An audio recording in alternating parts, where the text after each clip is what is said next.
Boa noite, então, para todos. Que Jesus nos abençoe e nos inspire em mais uma noite de estudos, aqui pelo Nery Paulo de Tarso. Iniciando hoje um novo trecho, depois de concluirmos o trecho anterior, que girou em torno daquela passagem lá da primeira epístola de João, lá no capítulo de número 6, dos versículos de 1 a 6, nós estudamos sobre os falsos profetas. Então, a gente demandou aí algumas boas semanas, alguns versículos demandaram de nós 2 semanas e tal. Foi um estudo muito interessante, porque é um estudo muito pertinente. E então nós concluímos na semana passada para hoje iniciarmos um novo trecho que nós antecipamos para vocês, que se encontra agora na carta de Paulo aos Efésios. Então seguimos nas epístolas, saímos agora de uma das epístolas chamadas universais para entrarmos numa das epístolas paulinas. Desta vez, Efésios, a carta dele à comunidade de Éfeso, capítulo de número 6, versículos de 10 a 17, serão aí os nossos versículos de estudo por algum tempo, por algumas semanas. Então, eu vou ler aqui os versículos, primeiro dando boa noite a todos que estamos aqui também, encarnados, desencarnados, e aos de casa, e vou ler o versículo, ou melhor, todo o trecho, depois leio mais uma vez o versículo de hoje, que é o nosso tema mais específico, para a gente poder, então, começar o estudo. Então, vamos lá. Aqui, versão João Ferreira de Almeida, corrigida fiel. No demais, irmãos meus, fortalecei-vos no Senhor e na força do seu poder. Revesti-vos de toda a armadura de Deus, para que possais estar firmes contra as astutas ciladas do diabo. Porque não temos que lutar contra a carne e o sangue, mas sim contra os principados, contra as potestades, contra os príncipes das trevas deste século, contra as hostes espirituais da maldade nos lugares celestiais. Portanto, tomai toda a armadura de Deus, para que possais resistir no dia mau, e, havendo feito tudo, ficar firmes. Estai, pois, firmes, tendo cingidos os vossos lombos com a verdade, e vestida a couraça da justiça, e calçados os pés na preparação do evangelho da paz, tomando, sobretudo, o escudo da fé, com o qual podereis apagar todos os dardos inflamados do maligno. Tomai também o capacete da salvação e a espada do Espírito, que é a palavra de Deus. Então, esse é o nosso trecho que vamos estudar aí ao longo das próximas semanas. E, então, mais uma vez, o versículo de hoje, iniciando aqui. No demais, irmãos meus, fortalecei-vos no Senhor e na força do seu poder. A Bíblia de Jerusalém para a gente aí, Edward. Finalmente, fortalecei-vos no Senhor e na força do seu poder. Tá bem similar, Então, a gente tem percebido, com essa leitura comparada das traduções, que raras vezes há uma discrepância muito grande, dos termos, ou da tradução, melhor dizendo. Às vezes muda-se um ou outro termo, mas, em geral, a gente tem uma grande similitude aí. Claro que existem alguns trechos específicos aí das Escrituras que vão ter maiores modificações, mas até aqui a gente tem visto muita similitude.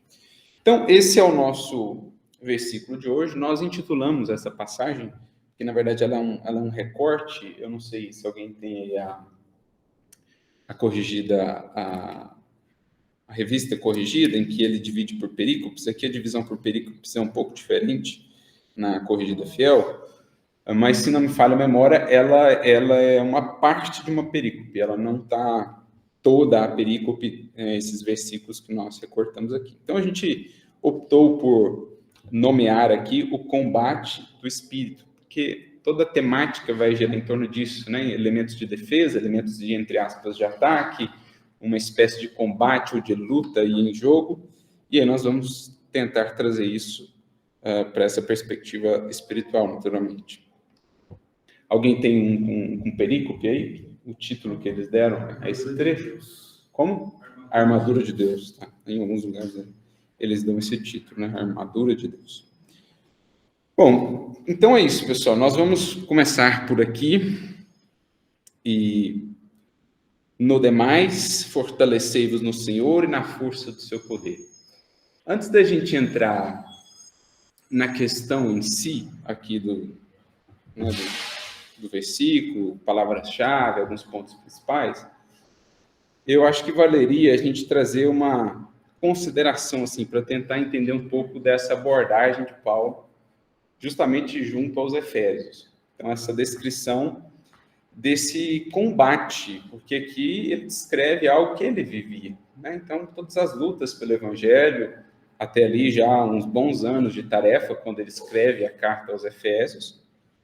Então, ele busca colocar em palavras aquilo que era a sua experiência própria, para preparar os outros corações quando eles se vissem também nesse combate do Espírito, nessa luta de natureza interna por vencer a si, ou a expressão do mal em si, o Satanás, o anticristo sobre o qual nós falávamos, mas também essa luta de natureza externa, pelas resistências que serão encontradas, tanto entre encarnados, o modus operandi ainda do mundo vai impor muitas resistências, muitas incompreensões àquele que se propõe a viver o Evangelho, e também aquelas forças ou aqueles espíritos declaradamente contrários a Jesus e a boa nova no mundo.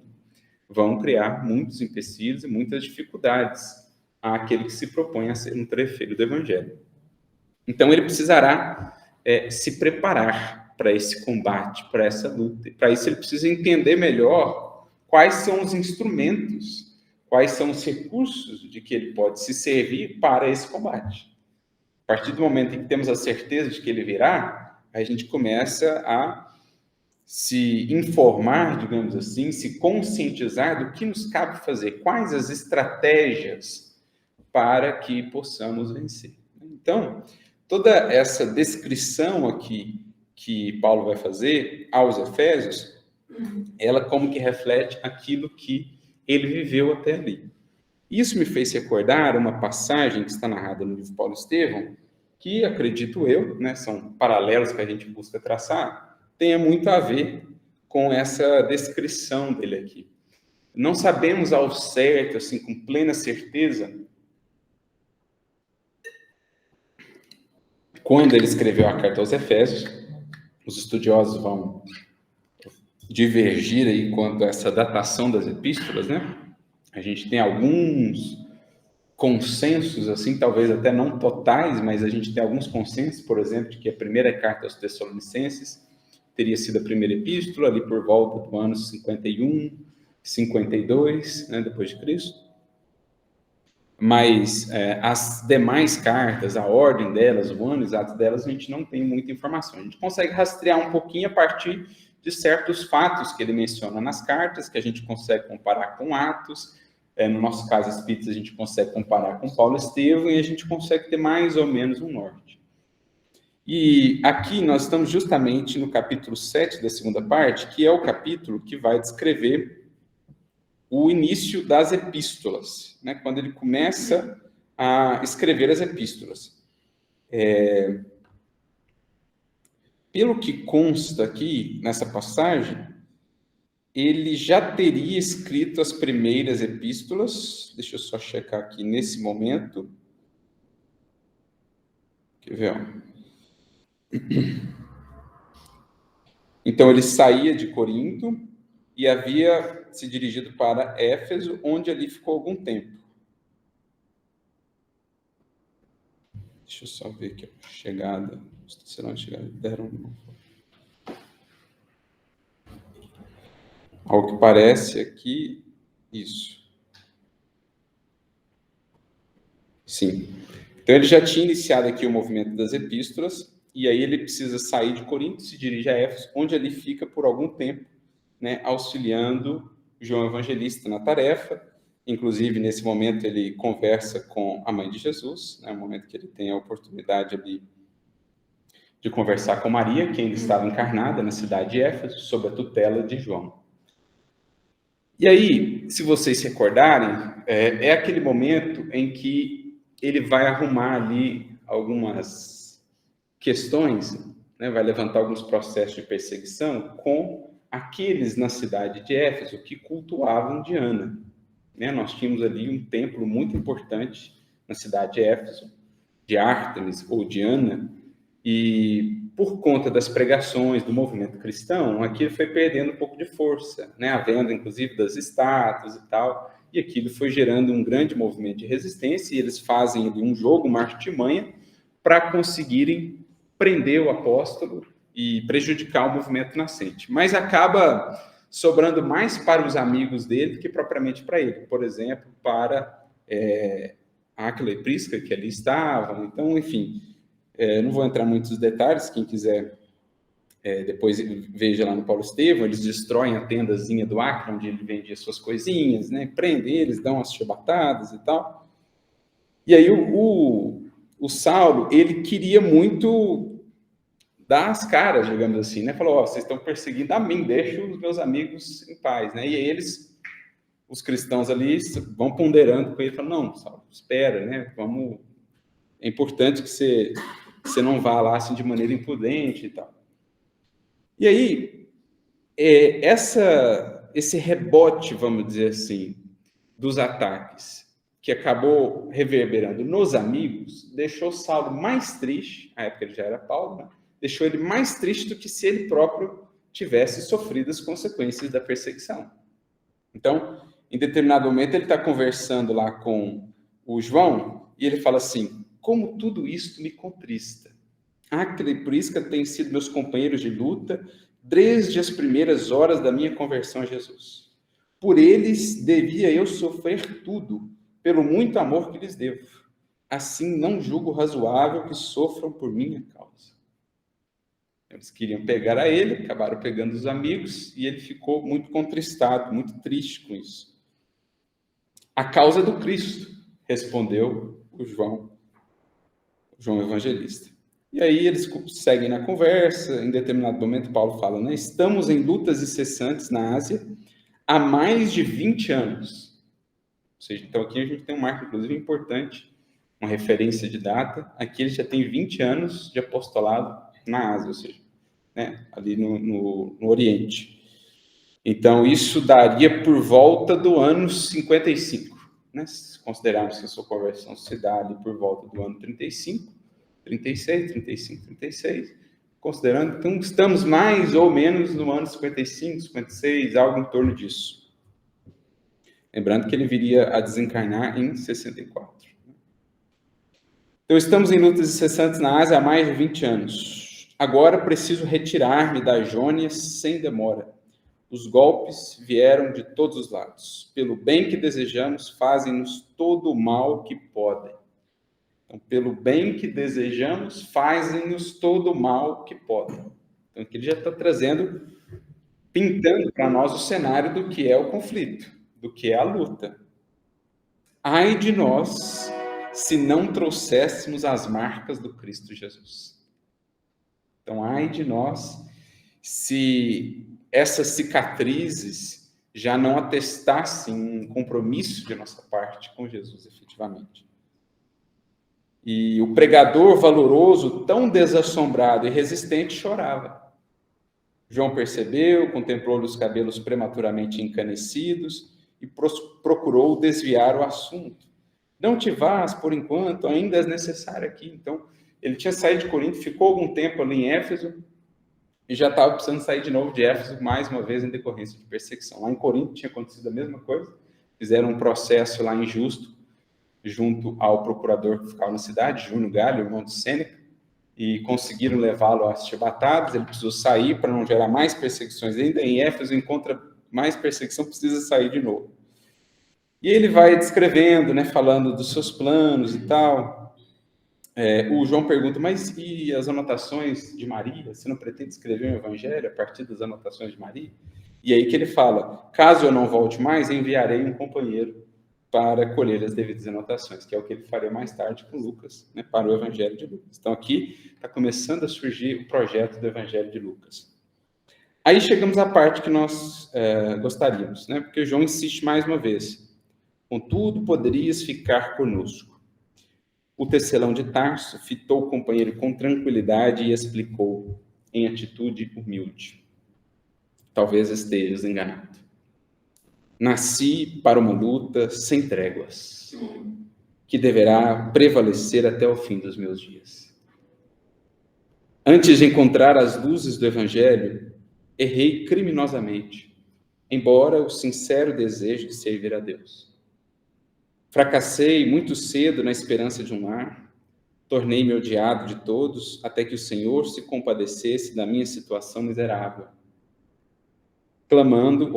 chamando-me às portas de Damasco. Então, estabeleceu-se um abismo entre a minha alma e o passado. Abandonado pelos amigos da infância, tive de procurar o deserto e recomeçar a vida. Da tribuna do Sinédrio, regressei ao tear pesado e rústico. Quando voltei a Jerusalém, o judaísmo considerou-me doente e mentiroso. Em Tarso, experimentei o abandono dos parentes mais caros. Em seguida, recomecei em Antioquia a tarefa que me conduzia ao serviço de Deus. Desde então, trabalhei sem descanso, porque muitos séculos de serviço não dariam para pagar quanto devo ao cristianismo. Muitos séculos de serviço não dariam para pagar quanto devo ao cristianismo. Então, a gente começa a notar aqui, né, a profundeza psicológica dessa alma, o quanto ele soube converter essa distância, que ele fala aqui, um abismo entre a sua alma e o Cristo, entre a sua alma e o Evangelho. Essa distância foi por ele integralmente consumida e transformada em combustível. Quanto mais ele sentia consciencialmente essa distância, mais aquilo o impelia a fazer.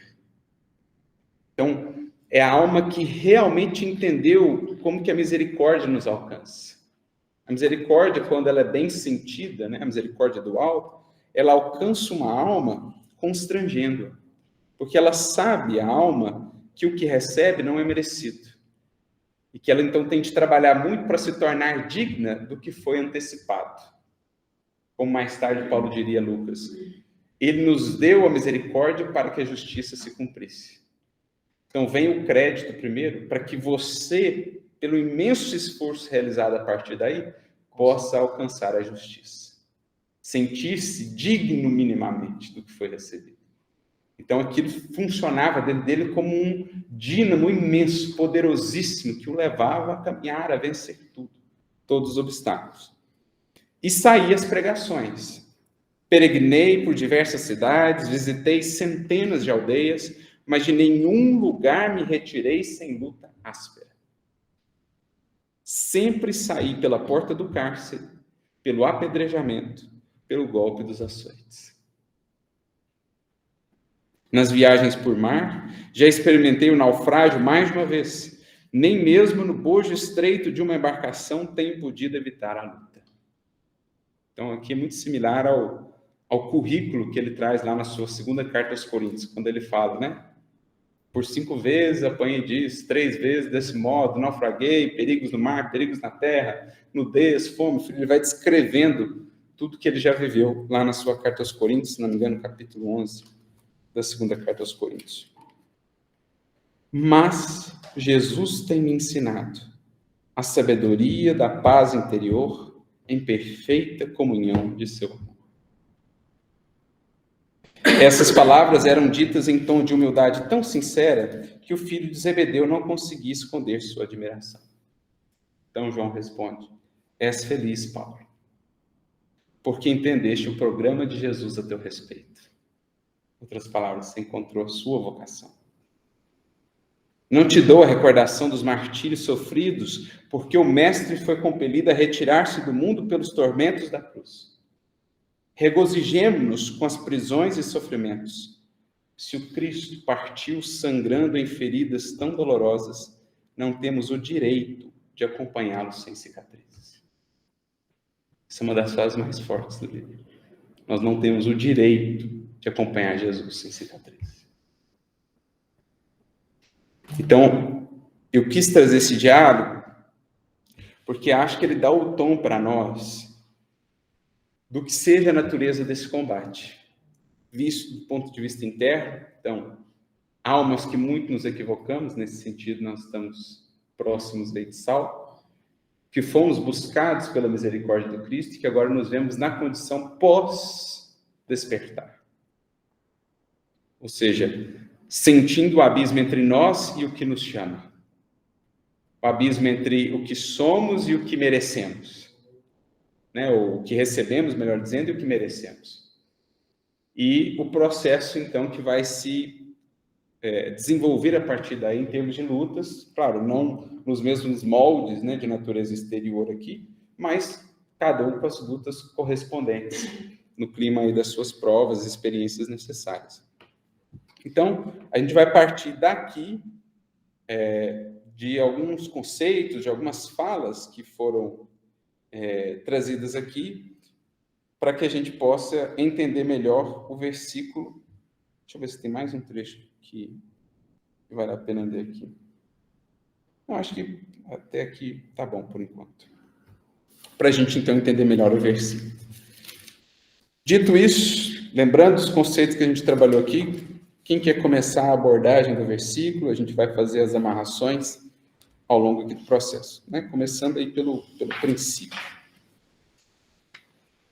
Eu só, com relação ao que você acaba de dizer, eu só fiquei aqui pensando nesse tópico de primeiro a misericórdia nos alcança, para que depois a gente batalhe para fazer por merecer. Enquanto que cada um de nós aí foi atingido pela misericórdia ao encontrar no seu caminho, nessa encarnação, a doutrina espírita. Porque muitas vezes eu já parei para me perguntar o que teria sido a minha trajetória, não que seja uma trajetória louvável, mas o que teria sido dela, como é que ela teria sido se eu não tivesse conhecido na encarnação a doutrina espírita. Então, e por outro lado, quanto que essa bênção, essa misericórdia, nos termos que o Arthur colocou aí, nos responsabiliza, né, do que temos que fazer daí por diante.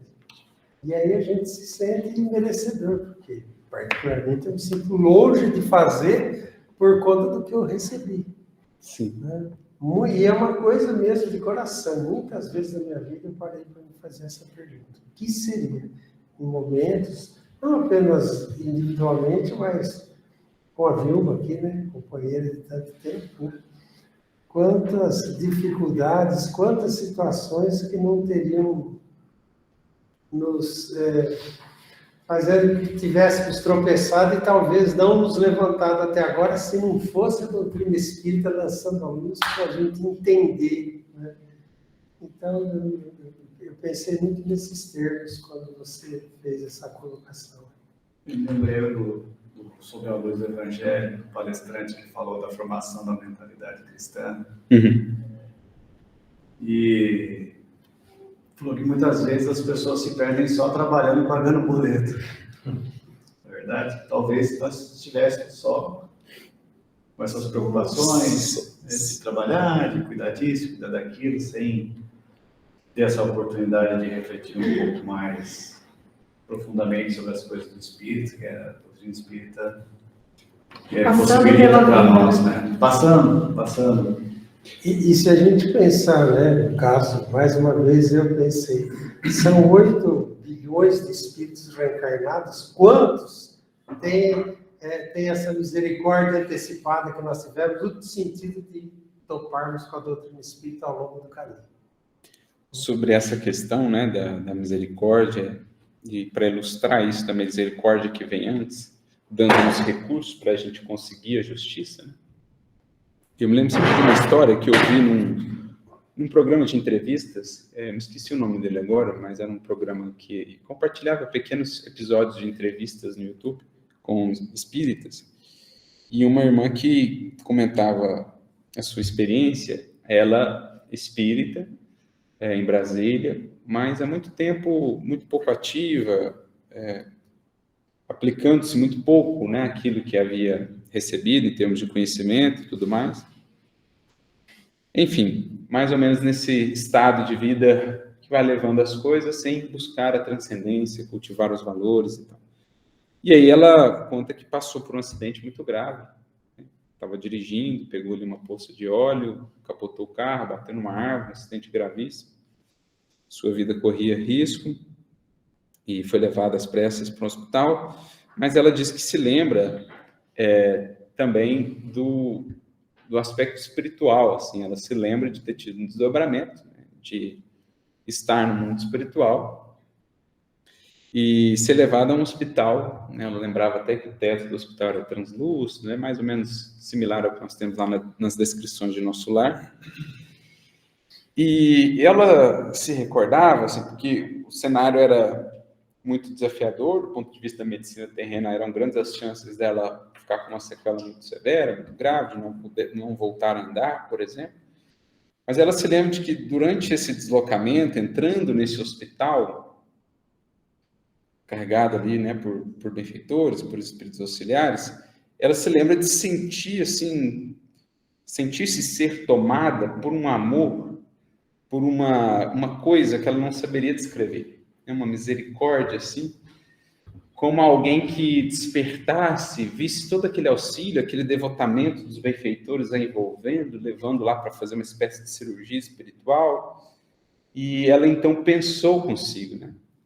Mas o que eu fiz para merecer todo esse suporte, né? Todo esse auxílio? Porque, no fundo, ela tinha consciência de que não estava fazendo, né, por merecer. E ela então menciona que só ouviu uma voz que lhe dizia assim: é justamente por isso, minha filha, porque você ainda não fez. Em outras palavras, se você já tivesse talvez uma ficha corrida de aplicação, você já poderia estar voltando, poderia ficar numa condição que realmente na matéria você não conseguiria mais realizar. Mas justamente porque você não fez ainda e tem muito a fazer, é que a misericórdia vai te dar esse crédito. Você siga com o corpo bem restaurado, para que você possa caminhar, realizar e operar. Então, acho que essa cena ilustra muito bem o que é isso, né? Ele nos deu misericórdia para que a justiça se fizesse. Então, a justiça é algo que nós vamos ter que construir, nós vamos ter que quitar perante a lei, perante a consciência. Só que o Senhor nos dá um corpo novo, uma família, mais uma vez, deste mundo, uma nova oportunidade, mais alguns anos, para que a gente possa alcançar a justiça por suor, por labor próprio, por esforço pessoal. Então, acho que isso é uma parte fundamental desse combate a ser travado pelo Espírito. Uma vez que você tenha consciência desse abismo que se abriu agora entre a condição que você está e onde a misericórdia te resgatou, e onde você precisa chegar, o que você precisa realizar, o que você precisa fazer, inicie-se aí uma longa jornada de ásperos combates. Em primeira instância, né, com nós próprios, com as velhas tendências, que a gente vai ter que combater dia a dia, lutar contra os vícios, lutar contra as coisas arraigadas em nós, não é fácil, é algo que demanda muita energia e perseverança do Espírito. E, além disso, virão lutas similares a essas aqui que o Saulo encontrou. A gente até falou em alguns estudos para trás que a natureza das perseguições exteriores foi mudando um pouco com o tempo. As internas permanecem as principais ainda, né? As mais difíceis de serem vencidas. Mas isso não significa que não existam. Num mundo como o nosso, quantas vezes, né, você operar no clima da justiça, da honestidade, da humildade, do perdão, da indulgência, gerará para você inúmeras dificuldades, inúmeras incompreensões, que doem, que ferem a alma, que impõem ali resistência, sem contar as tentações, os convites e os arrastamentos. Então, a partir do momento que o Espírito desperta, acordado pela misericórdia, que acende uma luz no seu destino, ele vislumbra agora uma longa jornada, tipo aquelas jornadas que nós temos, né, nas histórias mitológicas ou nos contos, né, aquela jornada até vencer o dragão lá no final. Então, o herói da jornada, geralmente, ele tem várias etapas. Você pega um Hércules, por exemplo, você pega Odisseia. Então, você tem as etapas das lutas. E, a partir daí, agora, você precisa se preparar. Você vai entrar numa jornada de muitas lutas. Você precisa buscar primeiro o quê? Se fortalecer. Se fortalecer. E aí a gente começa a entrar no cerne aqui da primeira orientação que Paulo vai trazer para nós. No demais, meus irmãos, ou seja, sabendo que a luta há de vir, em tudo que vier, fortalecei-vos no Senhor. bastante com relação a essa questão de fortalecer, porque tem algo que a gente não é nada, né? Mas nós precisamos nos fortalecer, mas dependendo de algo que é divino, algo que é externo. Então, enquanto a gente não tem essa resistência interna e que a gente vai ganhando, porque recentemente eu li uma lição do Emmanuel que fala: você quer fortaleza, não se esquive da tempestade. Então, a gente precisa de algo forte interno, mas eu acho que aqui está falando principalmente do externo. Ou seja, a ideia que me dá no Senhor. Então, esse é um ponto importante, assim, entendermos o que ele quer dizer com fortalecei-vos no Senhor. Porque, vamos parar e pensar agora da perspectiva do mundo. Em geral, o que traz estabilidade às criaturas do mundo? Vamos pensar o oposto. Em geral, o que desestabiliza as criaturas do mundo? O não fortalecimento nas coisas do mundo. Seria esse poder, influência, assim. Então, perder a saúde desestabiliza muitas criaturas do mundo. Passar por uma enfermidade, por uma dificuldade, sim. Perder o emprego desestabiliza muitas criaturas no mundo, sim. Vamos pensar bem no contexto moderno. Ser cancelado desestabiliza muitas criaturas do mundo. Muitos jovens, muitos influencers, muitas pessoas passam por isso e entram em processos de profunda depressão, desespero, porque perderam um certo status. Porque dá uma importância muito grande para isso. Né? Uma fortaleza nisso. Um revés financeiro, né? Perder ali um dinheiro, seja por meio de um assalto, de um roubo, de um golpe, alguma coisa. Então, o que a gente vai notando a partir disso? Que para muitas criaturas na Terra, a base da sua estabilidade está sobre esses pilares. Materiais. São importantes de alguma maneira? São, mas deveriam ser a base de estruturação do nosso psiquismo, do nosso modo de ser, do nosso estado de espírito? Não. Mas, em geral, quando a criatura perde, ela desespera. Então, vamos lembrar aqui, Saulo.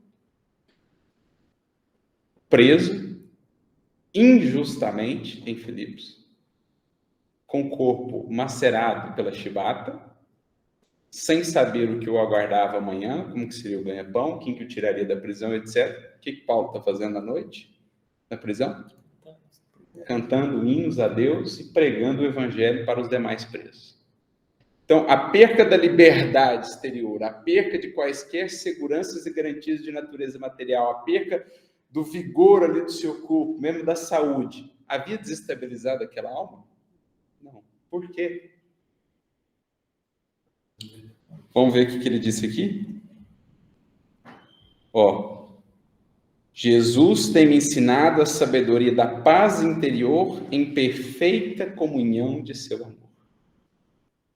Ele veio descrevendo, de nenhum lugar eu saí sem pancada, sem ser perseguido, sem ser humilhado, sem me tirarem, fomos assaltados, perdemos recurso, destruíram minha barraquinha de fazer as minhas tendas, enfim.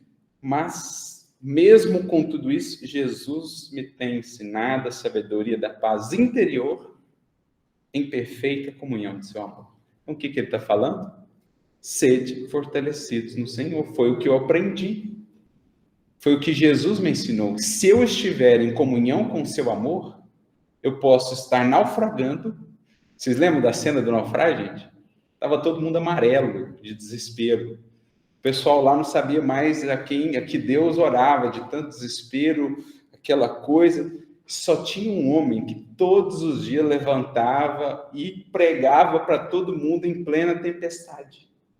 Falando, confiemos em Deus, aprendamos a lição. Até marujo de 30 anos ali de navegação no Mediterrâneo já estava no desespero. E esse homem levantava e falava, confiemos em Deus, aprendamos a lição e tal. E esse alguém era Paulo. Então, de onde vem uma fortaleza dessa dimensão? É uma magnitude, pensando assim, porque ele não se baseia em nada do seu mundo, em mundo interno dele, em coisa externa, nada. Ele poderia, qualquer um de nós poderia mais facilmente olhar para o Marujo, esse cara tem experiência, ele está desesperado, a coisa está feia. Isso. Mas não, eu olhava para dentro e falava, vamos lá, é isso. Porque em comunhão também com a espiritualidade, que é fruto dessa comunhão com Cristo, ele intuía que eles sobreviveriam aqui. Mas essa intuição era resultado de um coração profundamente sintonizado com o alto, que lhe dava aquela certeza. Aí, não bastasse isso, ele naufraga, chega na ilha de Malta, vai pegar uma lenha, vai uma cobra, pica ele. Os moradores da ilha, todo mundo, ixi, esse já era. Essa cobra aí não tem salvação. Tranquilo. Joga a cobra assim na fogueira, joga lá o graveto na fogueira, fica lá, o tempo vai passando, o povo olhando, mas o que é isso? No outro dia queriam fazer um templo de adoração para ele, um novo Deus que pousou aqui na ilha e tal. Então, cenas que a gente está destacando aqui, né? A prisão dele em Filipos, lá o naufrágio próximo à ilha de Malta, depois o momento do martírio dele, quando, né, ele vai dar aqueles passos finais, a fé, a confiança dele era tão grande que o algoz treme na hora de manejar a espada. E fala, eu lamento ter que fazer isso. Não lamente. Cumpre o seu dever até o fim. E eu parto daqui cumprindo deveres sagrados. Você volta para a convivência de Nero. Qual de nós dois tem a pior condição?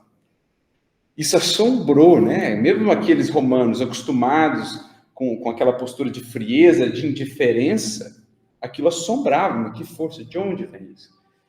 E aqui está o segredo. Jesus me tem ensinado a sabedoria da paz interior em perfeita comunhão do seu amor. Ou seja, quando ele fala, sede fortalecidos no Senhor, ele está falando assim, gente, esquece qualquer elemento de natureza exterior como sendo base da sua vida. Não tome por garantia de sua paz, de sua felicidade, o ter ou não ter saúde, o ter ou não ter recursos, o ter ou não ter moradia, o ter ou não ter amigos. Tome por base da tua paz, do teu projeto de vida, da estruturação do seu ser, o estar em fidelidade a Deus e em comunhão com o amor divino. Você não pode contar com a presença de um parente amanhã. Esse parente pode partir. Você não pode contar com a presença desses recursos amanhã. Você pode perdê-los. Então, a única base segura de estruturação de um psiquismo resiliente a toda prova, né? Claro que aqui a gente está falando da meta, que era dos apóstolos, por exemplo, é uma consciência edificada sobre as leis divinas, em comunhão com Cristo. Diga, querida. Não sei se você me corrige se não for Paulo, quando sou fraco, eu sou forte. Isso. E o seu poder se aperfeiçoa na minha fraqueza, né? Exatamente. Muito bom, muito boa essa lembrança, porque isso está lá na segunda carta aos Coríntios, em que ele vai fazer esse contraponto, né? Em geral, aquilo que é tomado por fraqueza no mundo é efetivamente a fonte do verdadeiro poder, da verdadeira força, ao passo que aquilo que é tomado como força ou poder no mundo, em geral, é justamente o nosso sinal de fraqueza. Então, quando ele fala assim, quando eu sou fraco, então sou forte, o que ele quer dizer? Justamente quando eu reconheço a minha fraqueza, a minha imperfeição, a minha pequenez, e busco trabalhá-la construindo juntamente com Jesus, é que eu estou, de fato, me fortalecendo. Justamente quando eu perdoo o que para muitos é sinal de fraqueza, é que eu estou descobrindo o que verdadeiramente é ser forte. Justamente quando eu sou humilde, que para muitos é sinal de fraqueza, é que eu estou realmente descobrindo o que é ser forte. Então ele trabalha em vários momentos nas suas cartas com esses paralelos, ou melhor, com esses contrastes ou paradoxos, né? Ele diz, porque a sabedoria do mundo é loucura para Deus, e a sabedoria de Deus é loucura para o mundo. Então, é uma lógica muito diversa, e aqui vale mesmo no que diz respeito à força. Para ilustrar isso, vamos ao livro Fonte Viva, capítulo 111, em que temos um comentário justamente desse versículo, numa mensagem chamada Fortaleçamo-nos. Ele vai, então, comentar esse textinho, sede fortalecidos no Senhor, e ele vai dizer assim, há muita gente que se julga forte nos recursos financeiros que surgem e fogem, na posse de terras que se transferem de dono, na beleza física que brilha e passa, nos parentes importantes que se transformam, na cultura da inteligência que muitas vezes se engana, na popularidade que conduz à desilusão, no poder político que o tempo desfaz, no oásis de felicidade exclusivista que a tempestade destrói. Quantos e quantos espíritos passam por isso, dia a dia, na matéria, ou no retorno à vida real, à vida verdadeira. A criatura desencarnou como um rei, como uma rainha, vide lá, uma rainha de França, em Evangelho segundo o Espiritismo. Esperava lá os louros e os tapetes estendidos, para se ver muito aquém, muito abaixo dos mais reles de seus súditos. A criatura desencarna ostentando um imenso poder administrativo, político, numa nação, etc., para chegar no mundo espiritual, se vê, muitas das vezes, na condição de um escravo, de espíritos ali sombrios, né, que se aproveitam das suas culpas e das suas quedas.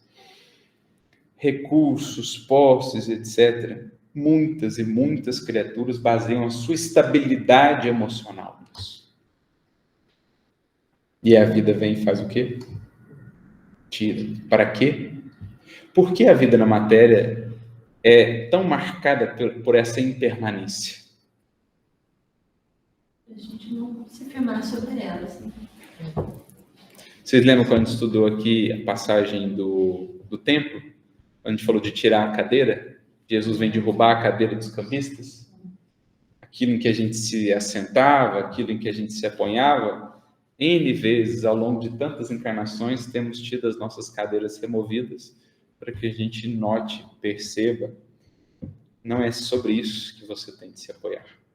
Então, a impermanência lá fora, dentro do contexto do budismo, por exemplo, ela visa fazer com que a criatura encontre permanência por dentro. A única garantia de estabilidade. Um mundo interior ordenado. Um mundo interior harmonizado, bem estruturado, conforme as leis divinas. Ou, como diria Jesus, por meio de uma metáfora, só quem constrói sobre a rocha poderá suportar as tempestades. Quem constrói sobre a areia, tudo aquilo será levado, cedo ou tarde. Em outra dimensão, aquela passagem de Paulo que ele diz: aprendi a contentar-me com o que tenho, né? Perfeitamente. Tipo, contentar com interno mesmo, o que de fato eu já tenho. Exato. Essa é minha base, essa é a minha estrutura, esse é o meu cérebro. Porque é isso, né? Todos nós estamos sujeitos. Imagina. Os familiares são corações queridos que estão ao nosso lado? Sim. Pessoas pelas quais temos um profundo apreço? Sim. Mas se eu estruturo minha vida inteiramente dependente naquela convivência, e esse alguém desencarna amanhã, a vida da criatura se torna o quê? Quantas vezes, respeitando a dor, é claro, mas quantas vezes a gente não ouve: a minha vida acabou, é um vazio, porque alguém partiu. Claro que é doloroso. Há um processo de luta, ser vivido, mas daí a sua vida se tornar um vazio porque aquele coração partiu? Então, onde estava estruturada de fato a sua vida, o seu projeto de vida enquanto espírito, que veio a esta terra para buscar primeiramente o reino e a sua justiça, e tudo mais como acréscimo. Então, é disso que Jesus vai nos falar tantas vezes, né? Busca primeiro o reino, o resto está a serviço disso. O resto gravita em torno disso. Por isso, continuando, sim, há muita gente que supõe vencer hoje para acabar vencida amanhã. Todavia, somente a consciência edificada na fé, pelos deveres bem cumpridos à face das leis eternas, consegue sustentar-se invulnerável sobre o domínio próprio. Veja a palavrinha, invulnerável. Leon Denis fala sobre isso também no seu livro Problema do Ser do Destino da Dor. Ele diz: o segredo dos sábios é justamente esse refúgio que conseguem construir dentro de si. Invulnerável a quaisquer ventanias e tempestades lá de fora. Então, consciência edificada na fé, fidelidade, pelos deveres bem cumpridos afasta das leis eternas. Comunhão com o divino, comunhão com o Cristo. Só essa consciência consegue sustentar-se invulnerável sobre o domínio próprio, ou seja, governo interior. O seu mundo é um mundo à parte do mundo lá fora. O mundo lá fora não tem ascendência total, plena sobre o seu mundo interior. Somente quem sabe sacrificar-se por amor encontra incorruptível segurança. Isso aqui lembra o quê? Essa fala aqui em torno do sacrifício. Lembra-me uma outra fala que está no livro Boa Nova. Vamos ver quem vai recordar. Capítulo 20. Da Joana de Cusa. Maria Madalena. Somente o sacrifício contém o divino mistério da vida. Jesus fala para ela. Somente quem sabe sacrificar-se por amor encontra incorruptível segurança.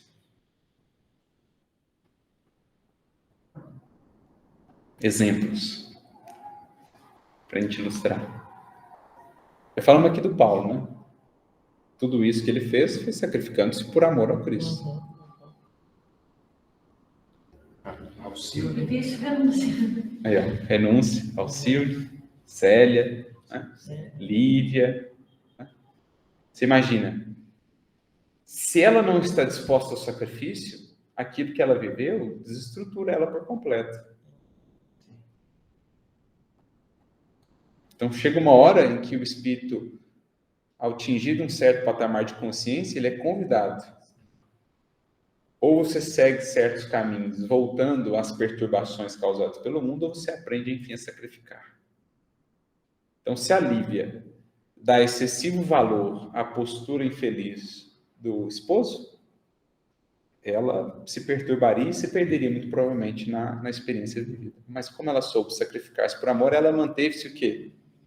Em incorruptível segurança até a consumação da tarefa.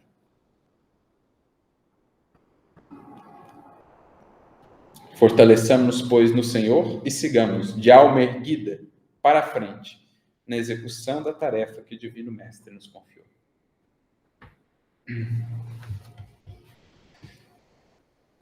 Em outras palavras, traduzindo isso em miúdos para nós, a luta vai começar, a luta já começou. E nos preparemos, meus amigos, porque ela será cada vez mais intensa daqui para frente. Eis o que espera a quem conhece a Cristo. Caminhar com Jesus, né? De maneira cada vez mais profunda. Agora, o que se pedirá de nós para que a gente se mantenha firme? Sacrificar por amor a Cristo. Eu gostaria muito de fazer isso. Isso ainda me apetece. Meu desejo me impele aquilo. Mas eu sacrifico por amor a uma causa que eu abracei. Aquilo me incomoda profundamente. Meu maior desejo era me afastar daquilo. Mas eu me sacrifico por amor a Cristo, a causa que eu abracei. Isso está medido de cada um. A medida dos sacrifícios que serão pedidos a cada um.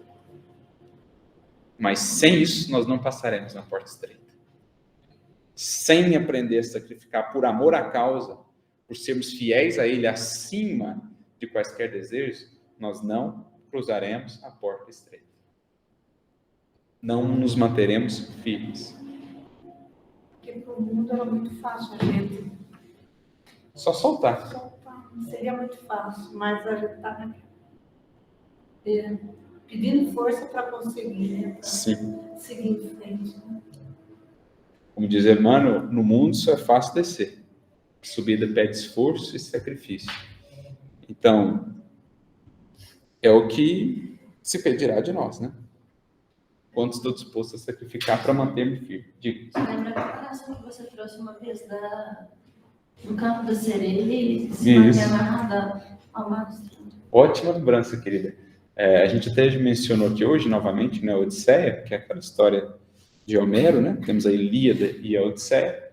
Então, na Odisseia ali temos o caso de Odisseu, ou Ulisses, na sua jornada de retorno, e em determinado momento ele vai passar ali pelo Mar das Sereias, e ele então orienta a tripulação que o amarrasse ele ao mastro. A tripulação coloca uma cerazinha de ouvido ali para não ouvir o canto da sereia, mas ele queria ouvir o canto da sereia, ele queria passar pelo mar ouvindo o canto da sereia, o que já denota o quê? Mais consciência do que a tripulação, correto? A tripulação ainda não estava preparada, então a misericórdia deixa ainda que o ouvido fique encoberto, porque só nos permite lidar com os cantos da sereia a partir do momento que a gente já tem condições de resistir. Ulisses foi passar sem o subterfúgio. Mas ele, então, se amarra ao mastro da embarcação. E o mastro da embarcação é justamente o símbolo da verticalidade, é o símbolo do que dá orientação à embarcação, do que impulsiona, é o símbolo, portanto, do dever, do compromisso com a virtude, com a verticalidade da vida. Ele se amarra àquilo, e amarrado àquilo, ele consegue ouvir o canto da sereia sem pular no mar, que é o símbolo da matéria, né? O mergulho na materialidade. Entrega ao que é material. Então, é bem representativo, se a gente traz a figura para o símbolo do cristianismo, o mastro é a cruz. Então, só consegue caminhar com segurança, não cedendo às tentações, quem traz a cruz aos ombros, quem está amarrado à própria cruz, dos deveres, das renúncias, só esse consegue manter-se no prumo. Por isso, quem quiser vir após mim, tome a sua cruz. Porque a gente acha que a cruz é o problema, mas na verdade ela é a proteção. Quanto mais amarrado a sua cruz você tiver, mais protegido você está. Quanto mais você quiser distância dela, mais ao sabor das tentações, dos arrastamentos lá fora você está. Mais alguma coisa aqui da mensagem? Fortaleçamos-nos? Eu pensei só um pouco na questão dessa inversão de valores. O poder e a força que se esperava de Jesus era justamente isso. Aqui ainda se continua deturpando, né, as intenções. Arthur faz essas colocações, se preparem, meus amigos, porque é só dificuldade pela frente. Mas né? ué. Mas Jesus tentou dizer isso para os seus discípulos e eles tiveram dificuldade para entender, achando que a vitória seria, né, de ter Jesus sendo carregado nos ombros por toda a população e eles ali como os auxiliares diretos, né? Só que Então, Amigos do rei. não é por aí. Guardados os devidos parâmetros, o recado é o mesmo. Ou seja, aproveitando o gancho que o Marco trouxe, se a partir desse versículo nós estamos renovando integralmente a nossa visão acerca dos pilares que estruturam o nosso equilíbrio, antes eram uns, agora são outros. Mais uma vez frisamos, não que as coisas do mundo não tenham o seu devido valor dentro do quadradinho que lhes compete, mas infeliz daquele que construi sua felicidade sobre isso. Então, a gente renovou as bases, os pilares de estruturação da nossa estabilidade, né? Da nossa fortaleza, da nossa resiliência. Mas esse versículo também nos traz uma reflexão, uma inversão de entendimento sobre o que são, de fato, os poderes, né? que regem a vida, o que, de fato, é poder, ter poder, que é um pouco do que ele vai dizer aqui ao final, né? E na força do seu poder. A gente vai refletir. O que é o poder divino? O que é o poder do Cristo? Em comparação com os poderes do mundo. Alguém gostaria de trazer? Vou trazer uma frase aqui que talvez nos inspire, fecunde a nossa mente. Mas nós pregamos a Cristo crucificado, que é loucura para uns, escândalo para outros, mas para nós que temos sido salvos, é o poder de Deus. E aí? Nós pregamos a Cristo crucificado, que se é escândalo e loucura para uns, para nós é a expressão do que seja poder. Por que o Cristo crucificado é a expressão do que seja poder? É a vitória sobre a matéria. Muito bom.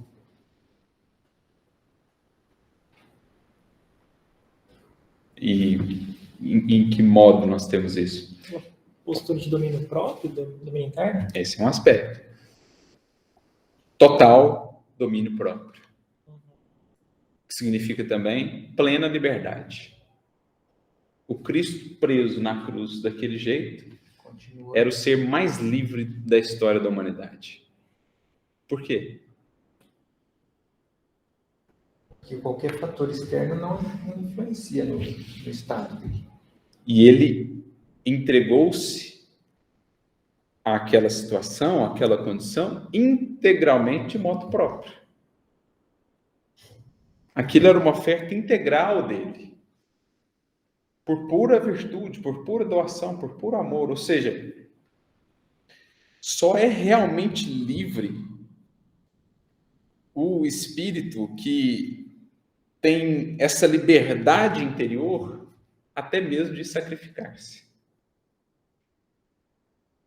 Pensa o mártir. O mártir, o que eles falavam para os mártires? Olha, se você falar assim, eu nego o Cristo, eu presto reverência ao Deus do Império Romano, que é César, você está salvo. Só isso. Você só tem que fazer aqui uma oferta ao Deus romano e dizer que você nega o Cristo. A própria Joana de Cusa, Jura. Percebem a profunda consciência do que é a liberdade deles? Que assim, o que lhe estava sendo proposto? Uma liberdade de ir e vir. Mas o que lhe estava sendo pedido? Não ser fiel com a consciência, né? Ou seja, não ser livre para escolher. É obrigado a fazer algo. Por medo de morrer, eu abro mão da minha liberdade de escolher ser fiel até as últimas consequências. Então, o supremo ato de liberdade que os mártires entendiam é eu decidir que serei fiel, mesmo que isso custe a minha vida. Porque isso, para mim, representa mais liberdade do que se eu pudesse voltar a andar. Que é uma liberdade íntima. Eu não estarei amarrado a nenhum arrependimento. Eu não estarei amarrado a nenhum remorso. Isso, para mim, é mais liberdade que se eu pudesse voltar a caminhar pelo mundo. Poder da escolha, né? O último ato de liberdade. E as consequências benéficas, porque a criatura se vai, mas o exemplo, as ideias ficam mais vivos do que nunca e se propagam.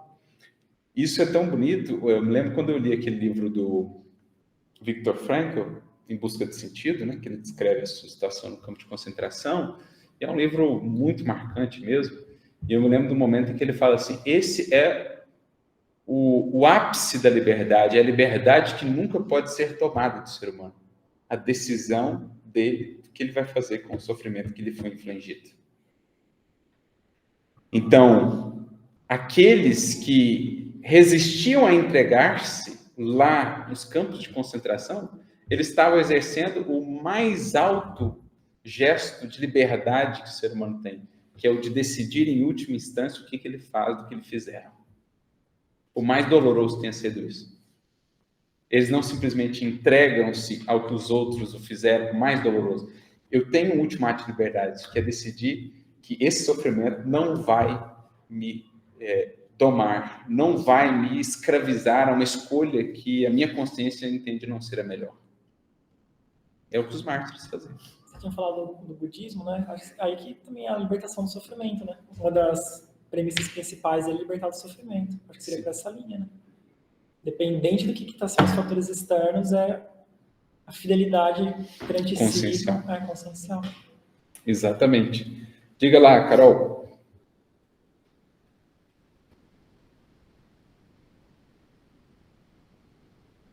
Opa, boa noite a todos.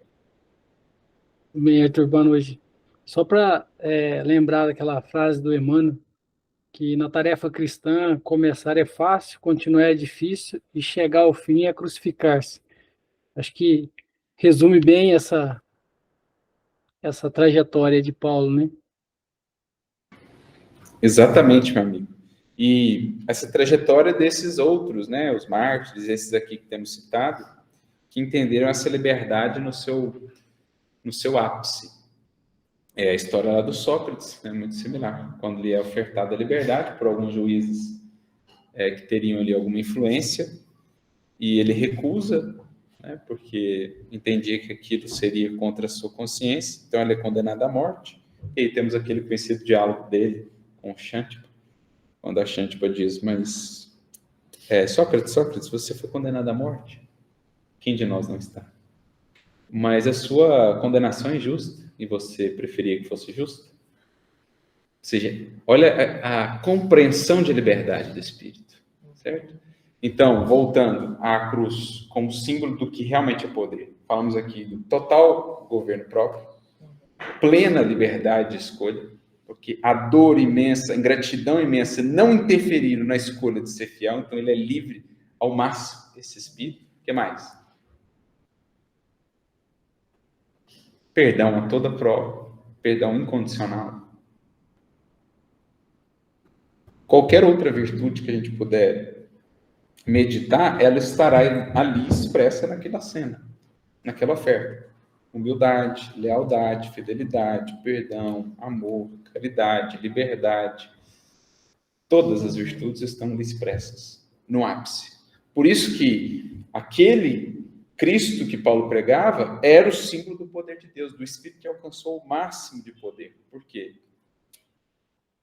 O mal que ele faz não pode mais escravizá-lo, porque ele não se associa ao mal. Como ele perdoa sempre, como ele não se afasta da humildade, como ele ama sempre, como ele, enfim, é fiel sempre, o mal não tem qualquer ascendência sobre ele. Então, o Espírito com plenos poderes sobre si. A matéria não tem qualquer ascendência sobre ele. Plenos poderes sobre si. Por isso que ele fala, para nós, ali está o poder de Deus. Bem o inverso do que o mundo veria como poder. E até um reconhecimento, assim, do quanto que é amado por Deus, né? Acho que começa a abrir cada vez mais, vai sentindo cada vez mais esse amor de Deus.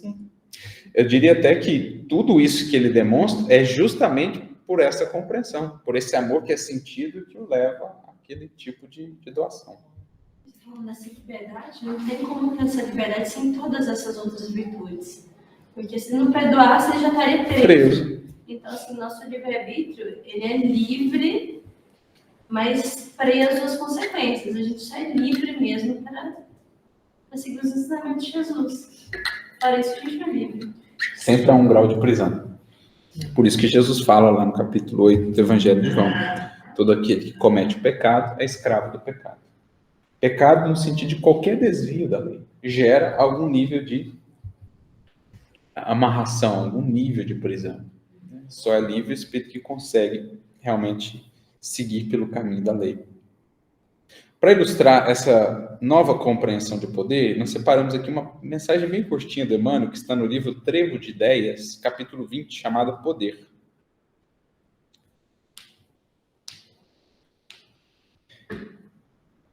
E é muito interessante porque é uma espécie de oração que Emmanuel vai nos trazer, pedindo por poder. Né? Enquanto a gente vê muitos e muitos corações que movem mundos e fundos por galgar posições de poder no mundo, né? Às vezes sem quaisquer escrúpulos, sem qualquer consciência, a criatura quer poder, ela anseia por poder, ela invoca forças até da sombra que a levem a ter aquele poder que ela almeja. Mas aqui é uma prece por poder de natureza distinta. O Emmanuel diz assim: peçamos ao Senhor o poder de amar sem reclamações. Aquele que ama sem exigir ou sem reclamar é que é poderoso. No âmbito do amor, geralmente a gente entende o poder como? No âmbito das relações. Quem mais se impõe, não é? Quem mais domina, quem mais se impõe, quem mais se afirma. Mas quem era mais poderoso? O senador ou a sua esposa? O senador que falou, você não vai mais nem conversar com a nossa filha. Você não vai mais nem sair dessa casa. Ele achava que ele era poderoso. Estava diante de um poder imenso, que ele só descobriu mais tarde. Então, o poder de amar sem reclamações, de servir sem recompensa, de compreender sem exigir compreensão para nós, de obedecer aos sublimes desígnios. Então, poderoso é o que obedece. O mundo, como somos espíritos ainda muito rebeldes, expressão de poder é aquele que mais se revolta, é aquele que mais polemiza, é aquele que mais discute, é o mais poderoso, é o mais obediente. De vencer as próprias imperfeições, de abençoar os que nos perseguem. Quão poderoso é o que abençoa aqueles que o perseguem. Você olha para a história do cristianismo, nossa, olha o poder de Nero perseguindo os cristãos. Olha o poder dos cristãos orando por Nero. Quando ele estava queimando cristão atrás de cristão, multidões de cristãos, quem era poderoso? Os que oravam por ele. De orar pelos que nos ferem e caluniam, de amparar os que nos criticam, de estimular o bem onde se encontra, de praticar a fraternidade legítima, de aproveitar todas as oportunidades da vida para a edificação do espírito imortal. Olha que roteirozinho, gente, tão curtinho, mas tão sublime do que seja poder na vida. Quem sabe aproveitar tudo que a vida lhe traz para fazer daquilo material de crescimento, esse alguém é poderoso. Não é o que tem fortuna, que aparece lá nas manchetes, que tem tantas posses, e passa longe de ser poder. Poderoso é o que sabe receber o que a vida lhe traz e converter aquilo em luz. Isso é poder. Poder é quem sabe ser brando, ameno, até mesmo amparar aqueles que só criticam. Até mesmo os que os caluniam. Às vezes você via o Chico, o pessoal chegava e falava, Chico, fulano lá está falando tão mal de você, o pessoal lá está acabando com você, com as suas obras. Não fala assim dele, é uma pessoa tão boa, tão dedicada lá no que ele faz. Aquela fragilidade lá, poder a toda prova. O que aguentou até o fim? Poderoso. Naquele livrinho lá de compêndio de entrevistas dele, que justamente chama Entrevistas, eu me surpreendi muito, Porque agora não sei se são entrevistas ou o outro. Plantão de respostas? Não, tem mais um terceiro, que acho que é Sementeiras. Bom, enfim, não vou lembrar agora. Mas o entrevistador pergunta para ele, você viu que tal pessoa, esses três aqui, criticou você por causa disso, disso e disso? Eu imaginei assim que ele ia, não, mas eu não fiz isso, ia meio que se defender, Ele pega assim, não, fulano falou o nome, sobrenome, essa pessoa, tal, esse nome, eu gosto muito das redações que ele faz no jornal, esse outro, não, sim, eu gostei muito daquela matéria, falou bem ali que gostou da pessoa e seguiu, e finalizou. Finalizou a resposta. E finalizou. É isso. Eu falei, caramba, de onde que, sabe? Isso é poder, gente. De onde que vem isso? Isso é poder. Então, percebe por que longe disso a gente fica tão frágil? Porque a gente é tão suscetível. Se a gente estiver longe disso. Qualquer crítica nos arrasta. Qualquer incompreensão nos desanima. Qualquer pedrada quebra o nosso telhado. Longe disso, a gente está longe do que é poder, do que é força. Então, quando a gente pensa nesses baluartes do Evangelho, e a gente pensa, como é possível, está aqui, o que são os pilares de sustentação de tamanha fortaleza. É porque cada ferida, cada cicatriz foi convertida por eles em luz. Eu me lembro, voltando ao Chico, um caso que ele descreve, Um dia perguntaram para ele o espírito mais luminoso que ele tinha visto. Ele falou, olha, um dos mais luminosos que eu me recordo, que eu vi, que me impressionou, foi um mártir cristão que certa feita perguntaram para ele, estava para ser morto, né, para ser martirizado ali, onde está o teu Cristo agora, que não vem te ajudar? Ele falou assim, Na cruz. está aqui. Então arranque o coração dele. Arrancou o coração dele vivo. Diz que o Chico, na hora que viu esse espírito, do coração dele saiu uma luz assim, tão deslumbrante, tão fascinante, porque era a cicatriz do testemunho de Fortaleza. Onde feriu, onde foi martírio, aliás, a gente ouve isso de relatos, né, de médios a esse respeito, em geral, os mártires, a parte mais luminosa do seu perispírito é justamente onde foi a ferida, onde foi o marco. Desse mártir, no caso, era o coração que ele deu em holocausto ao Cristo. Então, está aqui o que seja o poder de Deus, ou a força do seu poder, na qual nós precisamos nos assentar. O que mais? Só falando, eu lembrei o livro aqui, A Terra e o Semeador. A Terra e o Semeador, livrinho de entrevistas, né? Uhum.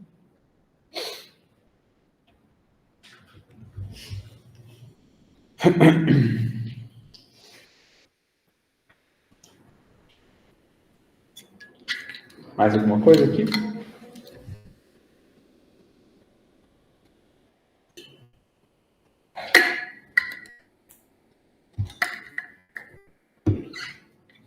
Quando a gente fala em força, em resiliência, a gente pode falar também em segurança. Então, eu me lembro de um versículo de Paulo, que está lá em Coríntios 15, 58, que ele fala assim, né? Sede firmes, sede constantes na obra do Senhor, sempre abundantes na obra do Senhor, sabendo que o vosso trabalho no Senhor não é vão. Ou seja, toda vez que eu persevero, que eu prossigo num propósito de seguir por esses caminhos aqui, eu vou angariando para mim mais recursos do alto. Vou angariando essa abundância de valores espirituais, ou seja, o alto encontra em mim um ponto de conexão, um espírito que está realmente aberto, e ele vai me secundando os esforços. Eu vou ganhando uma força extra que não é propriamente minha. Então, muito do segredo desses espíritos também, tal era a comunhão deles com o alto, que eles tinham uma força que era sobre-humana, não era só deles. A força com que os mártires enfrentavam as circunstâncias as mais adversas, às vezes torturas as mais atrozes. Então, você tem relatos de mártires que eram lançados em caldeirões ferventes, sentavam numa cadeira incandescente, e o indivíduo não sentia dor. A história da Blandina, que foi martirizada pouco antes lá no livro Ave Cristo, tentaram matar ela de qualquer jeito possível, e ela não morria, não sentia dor. E claro que, né, aquilo era o resultado de um suporte da espiritualidade, um espírito que está profundamente conectado às questões espirituais. Então, a gente tem que pensar também nesse aporte do alto, que é, digamos assim, o sustentáculo, a garantia de uma segurança, de um equilíbrio interior. Então, não será mais só eu a resistir, não serei mais somente eu a lutar com as lutas e as provas, serei eu com Cristo. Tudo posso naquele que me fortalece, diria o apóstolo Paulo.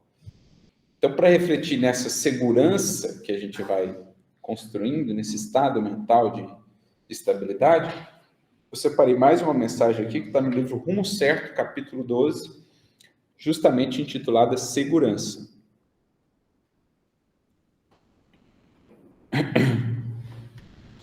Para a gente ver como que a segurança que a gente possa construir, ela é o resultado da nossa parte acrescida da parte do Senhor, da parte do auxílio do alto. Então, Rumo Certo, capítulo 12. Insegurança é o estado mental de que se lastimam enfermos inúmeros nos consultórios médicos e de que se queixam legiões de criaturas que se confessam angustiadas ante os problemas da vida. Eu acho que muitos dos dramas do nosso tempo, que redundarão, né, também nos processos de depressão, transtornos variados, suicídio, outras questões mais da alma, muito disso tem como raiz ali, entre outros processos, essa questão de uma insegurança interna. A criatura ela não encontra estabilidade em si. O mundo lhe oferece essa impermanência. Então ela sente-se ao léu, ao sabor do vento, uma cortiça entre as ondas. Porque lhe falta uma segurança interna a ser encontrada, a ser construída. Uma segurança quanto às suas próprias possibilidades, quanto ao seu próprio ser. Então ela vive ainda muito apartada de si mesma, apartada de propósitos mais transcendentes, e ela acaba caindo nesses estados de insegurança mental, que aí estarão associados a muitas posturas, dificuldades, por exemplo, em relacionamentos, dificuldade de assumir compromissos, dificuldade em perseverar nas coisas. Muito disso vai nascer de uma insegurança própria, uma insegurança da pessoa consigo. Aí ela entra em relacionamentos fragilizada, deposita muitas expectativas na outra parte não corresponde, aquilo não dá certo.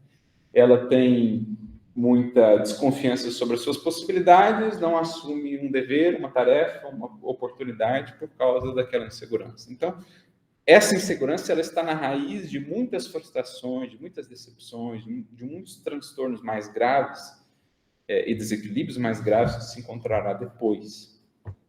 Então, por isso que ele descreve, é o estado mental que atinge a inúmeros enfermos. Então, não está falando só de enfermos físicos aqui, obviamente, né? E legiões de criaturas angustiadas pela falta de uma mínima segurança interna. A pessoa aspira a possuir determinado sítio, a obter determinado emprego, a conquistar eficiência e êxito na realização de determinado negócio. Na essência, entretanto, a criatura não deseja unicamente uma casa, e sim um lar onde possa exprimir livremente as suas próprias decisões. Não há nela simplesmente um encargo material, mas o ensejo de mostrar-se tal qual é, de maneira a fazer o melhor que pode. Não intenta de modo exclusivo o domínio da posse financeira, mas anseia adquirir a certeza de que vive indene do assédio e empeço de dificuldades materiais. Vocês perceberam a profundidade do que Emmanuel está falando nesse parágrafo?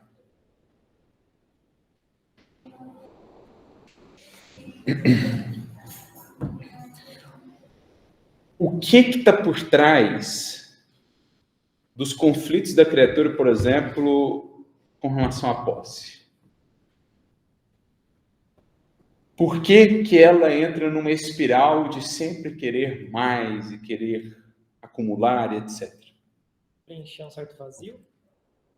No fundo, há uma insegurança ali que ela intenta preencher com algo que é material, sem perceber que aquilo só será preenchido com uma compreensão espiritual. Por isso que tem muita gente que não tem nada e tem tudo. Né? Exato. Eu lembro daquele caso narrado nas fontes franciscanas, né? Da perfeita alegria. Quando Francisco de Assis, juntamente com outro frade, não sei se na época no momento ali era o Frei Leão, mas um outro frade, eles estavam caminhando, era inverno, nevava, frio, terrível, e eles se aproximam então de um mosteiro, buscando abrigo, né?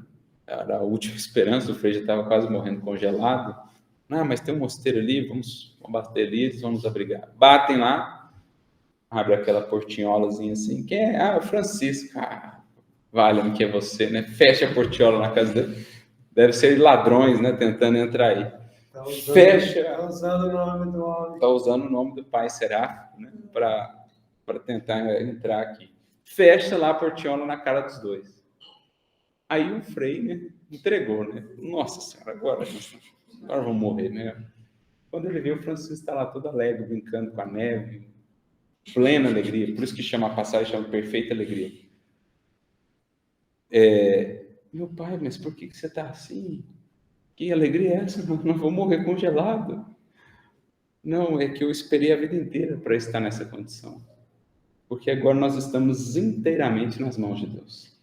Não tem nada no mundo que nos possa auxiliar. Agora nós estamos integralmente nas mãos de Deus. Eu esperei a vida inteira numa situação como essa. Não sei mais o que fazer. Agora é totalmente... Agora entreguei tudo. não há nada em que me apoiar no mundo. Eu estou inteiramente sob a providência divina. Então, é isso, assim. Certamente abrir a porta, né? Sim. Por isso que a história está aí, né? De alguma forma. Mas esse pessoal, eles tinham uma resistência impressionante, né? Caminhavam descalço na neve. Caminhava descalço na neve. Você tem uma ideia do controle sobre a matéria. Não, essas histórias assim de controle sobre a matéria é umas coisas tão impressionantes que você vê na vida dos santos, que aí você realmente entende o quanto nós ainda temos a avançar em termos de compreensão dessa relação. Você tem relatos de santos, por exemplo, que viviam com uma hóstia por dia. Só comiam uma hóstia por dia. Dormia 2, 3 horas. Caminhava sobre a neve. Então, assim, é um tal controle sobre a matéria que escapa a nós, né? Espíritos ainda muito associados à matéria. Mas, enfim, abrindo esse parênteses, só para voltar aqui e dizer o seguinte: por detrás desses excessos no que diz respeito às preocupações materiais, existem inseguranças de natureza espiritual, que por não serem vistas, são substituídas, tenta-se substituí-las ou provê-las com questões materiais. E a criatura entra nessas espirais de excesso, de inquietação com o mundo, porque ela não olhou para aquela coisa que ela realmente busca. Ela não busca um excesso de posse, ela busca uma estabilidade que a faça menos dependente das posses. Então, urge reconhecer, portanto, que todas as aquisições, na origem, procedem dos poderes superiores, em cuja atuação personalizamos a providência divina. Foi o que Francisco concluiu ali: eu estou integralmente agora sob a providência divina, sob o amparo do poder superior. A segurança decorre do mecanismo intangível das circunstâncias, de vez que, oferecendo aos outros o melhor de nós próprios, receberemos dos outros o melhor de que sejam capazes. Então, de onde nasce a segurança num ser?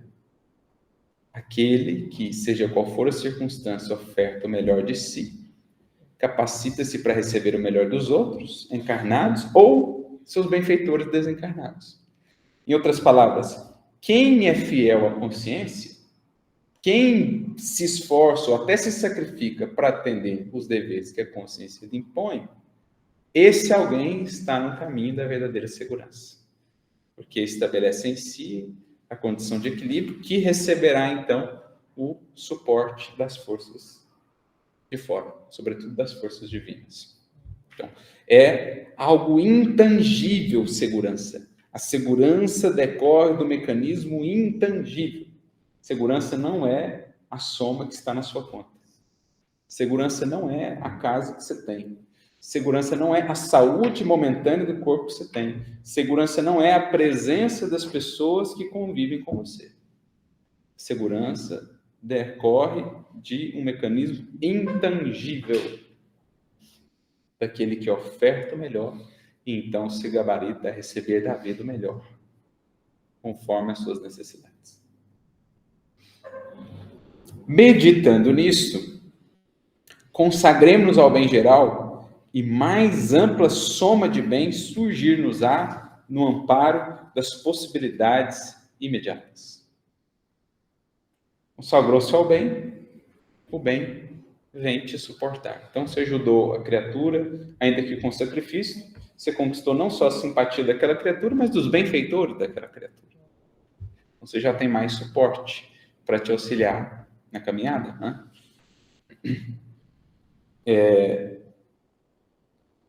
Serve a alguém, e esse alguém, com todos os recursos que lhe assessorem a existência, estará induzido a servir-te.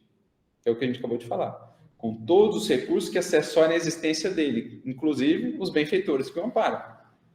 Você passa a contar com novos amigos, com novos laços. Por isso, aquele que serve muito, que ama muito, ele amontoa recursos. Tem uma frase do Emmanuel, um conjunto de frases, ele fala assim, como é que é? Quem ajunta amigos, amontou amor. Quem amontou amor, acumula poder. Nós estamos falando aqui de poder, né? Então, quem que é poderoso? quem serviu muito. Por quê? Porque ele criou muitos laços. Esses laços são o quê? Amor a serviço dele depois. Então, quem ajunta amigos, amontou amor. Quem amontou amor, acumula poder. Granjeai amigos com as riquezas da injustiça, para que vos recebam depois nos tabernáculos eternos. Frase de Jesus. Por mais imperfeitos sejamos, serve granjeando amigos. Porque depois você está construindo para você, você está preparando para você tabernáculos eternos. O que ele quer dizer com isso? O que é o tabernáculo eterno?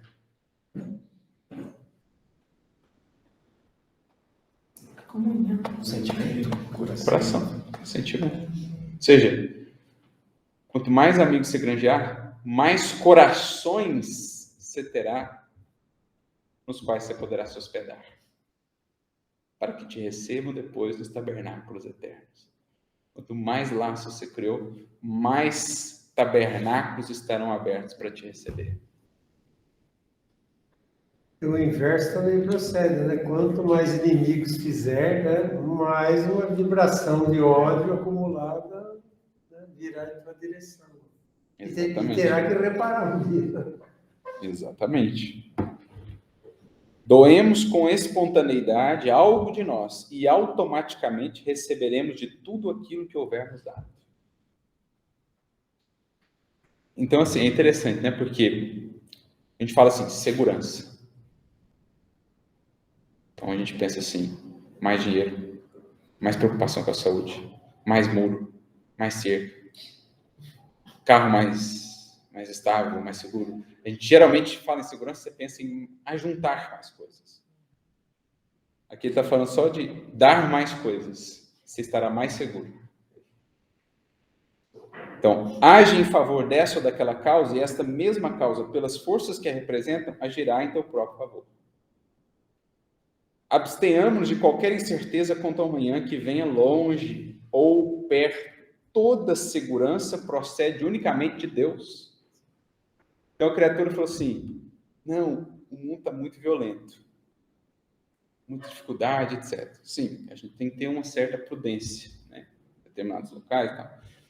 Mas às vezes você vê o espírita e fala assim, não, eu vou ficar em casa, né, não vou nem sair mais, vou trancar lá, vou ficar lá dentro, porque ali eu não estou mais seguro. Aí você vê o caso assim, o indivíduo estava tantos anos morando num outro lugar lá na Europa, vem para o Brasil, depois de tantos anos, na única vinda dele no Brasil, ele passa por uma experiência e acaba desencarnando. Então você vai achar que a segurança é você que define a sua segurança? Você define nesses moldes. Se você estiver comprometido com o bem, fazendo o que lhe compete, o que tiver que acontecer, vai acontecer. Pode ser que seja desencarnar. Você pode enfiar no abrigo mais subterrâneo do mundo. Sua segurança não estará garantida. Nesses moldes, não. Então, se você está operando, vai para a vida confiante. Ué, sua segurança vem de Deus. Se você tem que tomar uma bala, entre aspas, perdida, não é perdida. Ué, se você está fazendo a sua parte, se você não foi imprudente, negligente ao excesso, e desencarnou desse jeito, não é perdido, é. Sua segurança vem de Deus, gente. Se você não tiver que pegar essa enfermidade, você não vai pegar a enfermidade. Se você não tiver que tomar esse tiro, você não vai tomar esse tiro. Se você não tiver que passar por essa experiência, você não vai passar por essa experiência. Desde que você esteja num clima de retidão. Daí a oportunidade de recordarmos a palavra do Divino Mestre na advertência inesquecível. Buscar primeiramente o reino de Deus e tudo mais ser-vos-á acrescentado. Então, segurança é isso, gente. Porque se a gente for antes, né, até mesmo no Velho Testamento, o Salmo 91 ele é isso, né? Muitos dos salmos tratam disso, né? A alma que está caminhando com o Senhor, ela será conduzida. Faz-me passar pelos vales sombrios, da sombra e da morte, deitar-me faz em verdes pastos. Ou seja, se eu tiver com Deus, o que vier está dentro do programa. Você falou de muitos casos de pessoas que não pegaram, não sofreram, mas tiver que pegar e passar, Exato. Estou me lembrando de Eurípides Barçanufo. Trabalhou até o fim. Por quê? Trabalhou até o fim, pegou também. Contra Foi ele, numa- A desencarnou. segurança dele estava em Deus. Não foi numa pandemia. Foi gripe espanhola, 1918. Mas ele não abriu mão de Por isso, inclusive, que ele seguiu trabalhando. Mas o que ele fez em 38 anos, quantas Não abriu mão, encarnações? sabendo do risco, tinha consciência plena. Fez. E se tiver que se encarnar por isso, desencarnou. Desencarnou. Tranquilo, que é o que a gente falou. Todo mundo- Você tem que ir, vai lá tomar a bala? Desencarnar, Tomei a bala. acompanha, né, no estado de vida. Sim. Qual o problema? Então é isso, gente. Lembremos. Guardemos as devidas prudências necessárias, o mínimo, o básico, mas não nos esqueçamos disso. A segurança provém de Deus. Se tiver que passar, você passará. Se não tiver que passar, você não passará. Não fica tentando controlar a vida. Se eu não for para isso, se eu não fizer essa viagem, se eu não fizer... Veja o que a consciência falou, sente a intuição, está comprometido, faz a oração, vai e faz. Aconteceu. Tudo dentro da vida. Tudo dentro dos planos divinos. Então é isso. Acho que ficamos por aqui hoje. Tem mais uma... Diga lá, Dudu.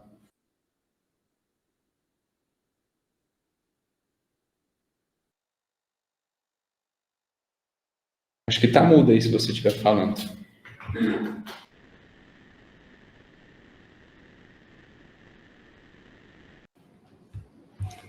Bom, acho que deu algum problema ali. Então, a gente... Deixa eu ver se ela voltou aqui.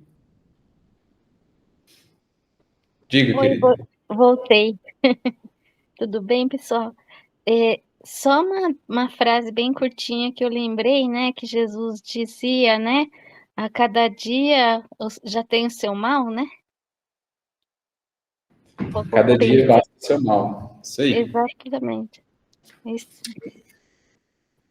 Que, inclusive, ele traz essa frase bem no contexto dessa aqui, do buscar primeiramente o reino de Deus e a sua justiça e tudo mais vos será acrescentado. Aliás, essa frase aqui é o arremate desse discurso de Jesus em torno da providência divina. Cada dia basta o seu mal e tudo mais.